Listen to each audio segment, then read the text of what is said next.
You've often got policy and all of the documentation and writing, essentially, that goes with that. And then you've got implementation, and the IT people are sort of trying to tie IT to policy. And really, your technology helps with a lot of that. How is that possible for an organization to sort of bridge the policy and the implementation? Well, in all candor, today most companies and most entities aren't doing a great job of it. And it's not because they're not trying, it's because you have a policy that is oftentimes developed in a vacuum that is meant to reflect a perfect situation. And then you have IT that's dealing with reality.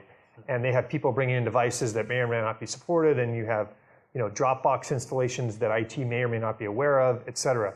What our technology seeks to do is to essentially bridge that gap and allow the IT department to do what their job and their mandate is, which is support the business to really gain competitive advantage, while also supporting legal and compliance and risk management and records management so that they can keep track of where all this stuff is and be able to take some action proactively when needed to and reactively when they need to as well. And as we talked about earlier, it's not just the technology. You need to have the proper policies in place.